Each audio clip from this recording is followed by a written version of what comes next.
You're re-recording. This is your second re-record. Yes, I feel like I know that everybody has busy lives, so I do feel the need to like explain what I'm doing because it's not normal. Yeah. Basically, like music, I've always wanted to own my own music since I started making my music, and if you probably don't know this, but most. Go down, Joe. Yeah. Security, please. Security, please. We'll take care of you. Just you guys. We're not moving. Okay. We're not moving. Yeah. We're not moving. Sono per chi dopo, Robert. I'm seeing it. We don't have much of a window over here. Everybody's still.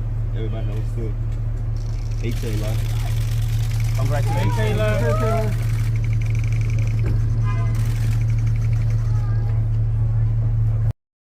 On Tuesday, October 7th, that electricity sparked a little brighter. Taylor Swift, at 35, the reigning queen of pop, was spotted striding through the city's autumn air, heading for dinner. But this wasn't just a meal out.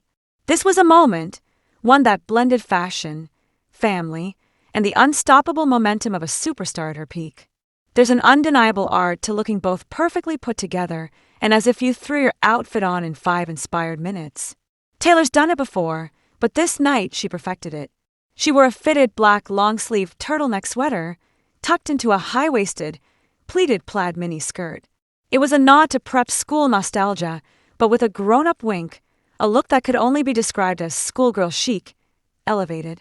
The real showstoppers were her caramel knee-high leather boots.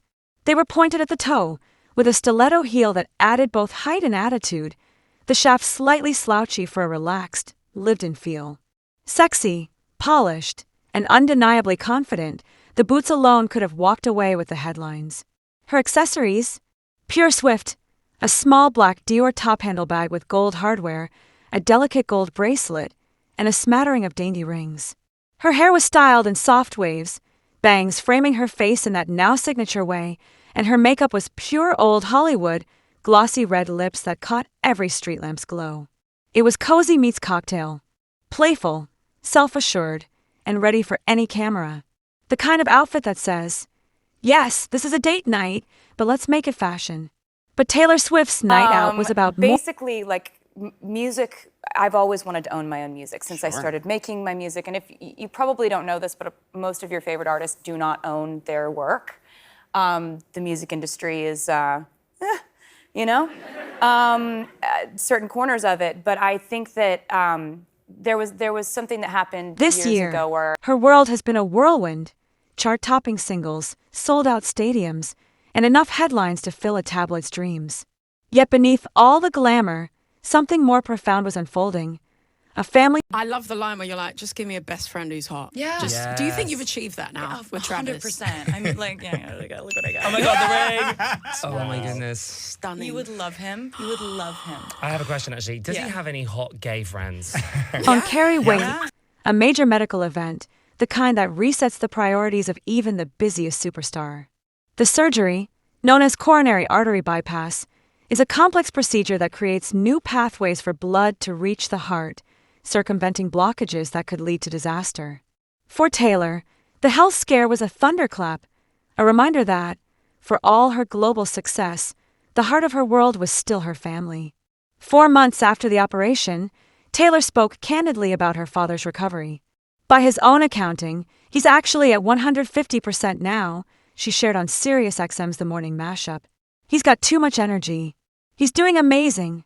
The relief in her voice was unmistakable. The summer had been spent not in the studio or on stage, but at home, caring for her dad, watching as he slowly returned to his old self. He had amazing medical care and help and doctors and nurses who I am going to be forever grateful for, Taylor said.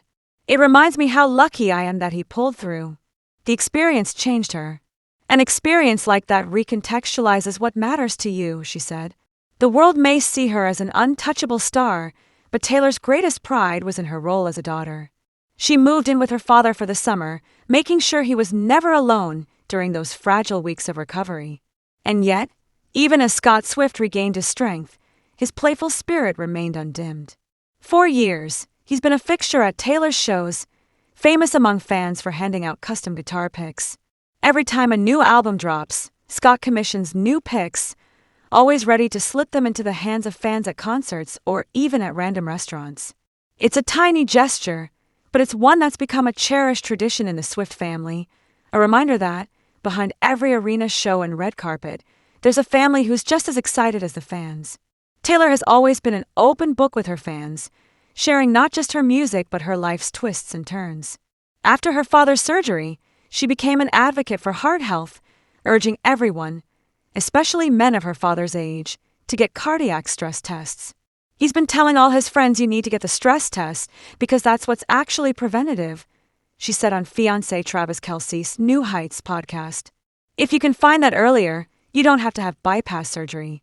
You can sort out those blockages with stents and things that are a lot less invasive. It's advice she hopes will save others from the fear and uncertainty her family faced.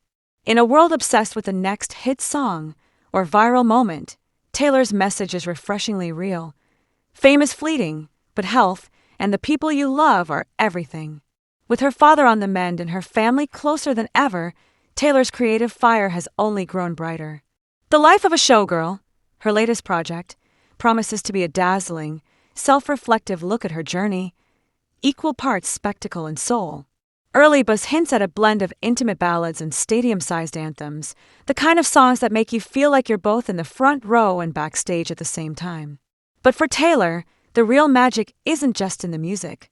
It's in these moments of stillness, walking New York streets on a crisp October night, feeling the city's pulse in her boots, knowing her family is safe, her heart full, her story still unfolding.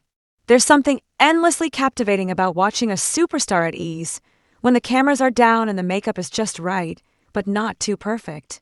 Taylor Swift has made a career of mining her own life for song and story. But it's in these quieter moments, dinners with friends, walks with family, laughter with loved ones, that she finds her truest inspiration. Her night out wasn't just a break from work. It was a celebration of survival, a toast to family, a reminder that life's richest moments often unfold far from the glare of the spotlight. As Taylor slipped into the restaurant that night, maybe she paused for a second, just outside the door, letting the city's energy settle around her. Maybe she thought about all the roads she's traveled, the stages she's owned, the people she's loved. Maybe she thought, just for a heartbeat, about how fragile and precious it all is. And maybe she smiled, knowing that the real story, the one that matters most, is the one she's still writing, one day, one song, one unforgettable night at a time. Taylor Swift isn't just living the life of a showgirl. She's living the life of a daughter, a friend, a woman who's seen the highs and lows and come through it all shining brighter than ever. And as the city lights twinkle over New York, you can't help but wonder, what story will she tell next? One thing's for sure, you won't want to miss it.